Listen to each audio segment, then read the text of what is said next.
قرآن مجید اور تاریخ اسلام میں جب محترم و عظیم خواتین کا ذکر آتا ہے تو اسی سلسلہ کی ایک کڑی بی بی فاطمہ بنت امام موسیٰ کاظم علیہ السلام بھی ہیں، جنہیں ہم معصومہ کم کے نام سے یاد کرتے ہیں۔ شیخ صدوق رحمت اللہ علیہ نے ایک روایت میں اس خواب کو بیان کیا جو بی بی حمیدہ خاتون والدہ امام موسیٰ کاظم علیہ السلام نے دیکھا تھا۔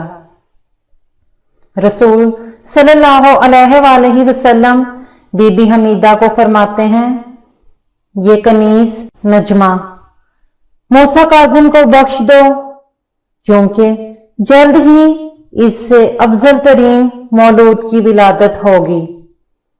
لہذا بی بی حمیدہ خاتون نے اس حکم کو بجا لاتے ہوئے بی بی نجمہ خاتون کا نکاح امام موسیٰ کاظم علیہ السلام سے کر دیا۔ معصومہ کم کے والد بزرگوار امام موسیٰ کاظم علیہ السلام اور والدہ نجمہ خاتون سلام اللہ علیہا ہیں۔ آپ سلام اللہ علیہا امام رضا علیہ السلام کی حقیقی بہن ہیں۔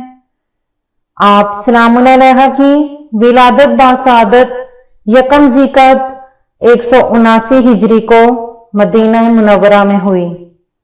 بی بی معصومہ سلام اللہ علیہ کا اسم گرامی فاطمہ اور القاب معصومہ، طاہرہ، حمیدہ، رشیدہ، رضیہ اور سیدہ وغیرہ ہیں۔ ایک خاص لقب کریمہ اہل بیت بھی ہے۔ آپ سلام اللہ علیہ کی ولادت سے قبل امام موسیٰ کاظم علیہ السلام گرفتار کیے جا چکے تھے۔ ابھی آپ کی عمر مبارک 5 برس 9 ماہ تھی کہ امام موسیٰ کاظم علیہ السلام کو زہر دے کر شہید کر دیا گیا۔ بی بی کے بھائی امام رضا علیہ السلام نے بہن کے کانوں میں اذان و اقامت کہی۔ بی بی فاطمہ سلام اللہ علیہ نے اپنی والدہ ماجدہ اور بھائی کے ہاتھوں تربیت حاصل کی۔ آپ سلام اللہ علیہ نے اپنے امام بھائی سے علم، بالخصوص علم تفسیر و حدیث حاصل کیا۔ آپ سلام اللہ علیہ محلہ بنی ہاشم کی خواتین کو حدیث و قرآن کا درس دیا کرتی تھیں۔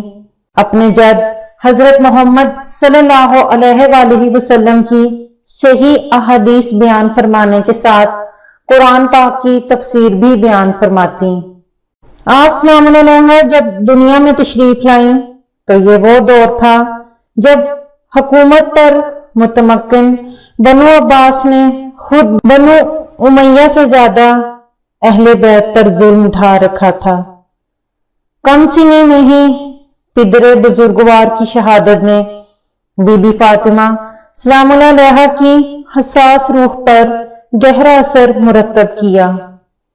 دودھ پینے اور بچپن کی عمر میں باپ قید میں ہو اور پھر شہید ہو جائے، اور بیٹی نے کبھی باپ کے چہرے کی زیارت بھی نہ کی ہو، مگر باپ کی محرومی کو رب تعالیٰ کا فیصلہ سمجھ کر سر تسلیم خم کیا اور اللہ کی بندگی و عبادت کو اپنی زندگی کا محور و مقصد بنایا۔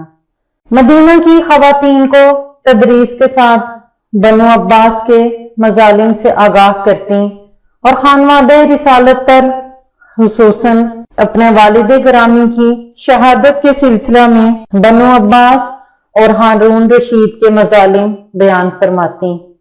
دیگر معصومین علیہ السلام کی طرح بی بی معصومہ جو خدا کی کنیز خاص باب الحوائج امام موسیٰ کاظم علیہ السلام کی دختر، ان سے بھی لاکھوں معجزات و کرامات صادر ہوئے اور ہوتے رہیں گے۔ ایک ایسا ہی معجزہ بیان کرنا چاہوں گی۔